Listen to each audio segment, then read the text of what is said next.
There's things that the audience needs to see that's not necessarily written. Somebody's hands are nervous. Somebody is trying to hide something. The way somebody looks or glances. Everyone's pinched in there pretty darn tight. You were often elbow to elbow with your neighbors trying to film complicated scenes. It's hard to shoot small places in small places. It's brutal. You can only fit 2 people and maybe 1 camera and an operator, and it's very hard to shoot.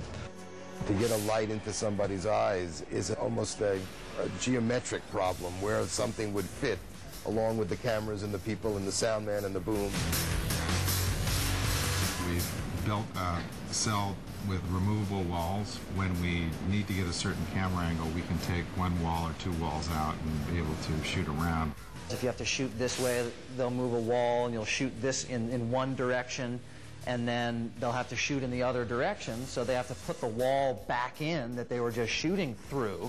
I've tried not to take the walls out where I can. We did take out the back wall so the camera had some space, but the actors actually worked in this 3.5-foot distance between the bed and the wall, and the bars closed. You see me with a book, and yet I've got a makeshift Allen wrench.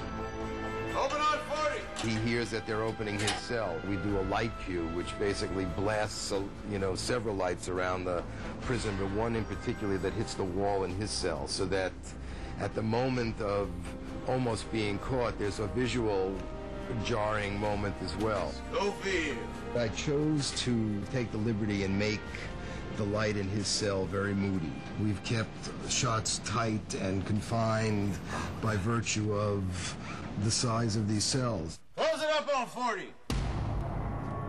We decided to condense the scene, collectively as a group. The scene used to be carried by Haywire's dialogue. We have scripted it that he comes in and they have a very long conversation. I don't want to see this, I don't want to hear that, and I don't sleep.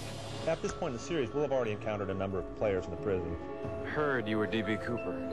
It's better for me to owe you one in here than it is for you to owe me A one. lot of things are running through me in this prison. I'm pretty powerful inside here.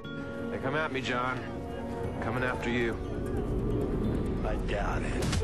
And there have been a number of conversations about, okay, we have an antagonism here between us. Here's what's wrong with you, and here's what's right with me. And so it felt a little bit the same to us. And what we thought would be far more unsettling would be not a character who's going to threaten him or anything like that, but rather the character that says nothing. Open on 40! Schofield! Found you a new cellie.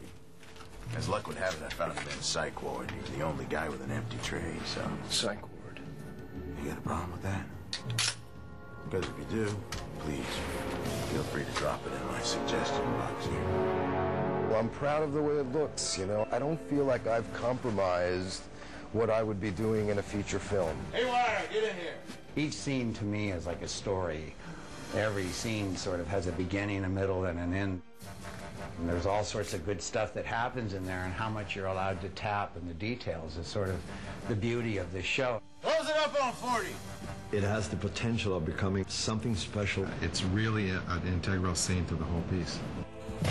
Oh, Schofield, don't make eye contact with him.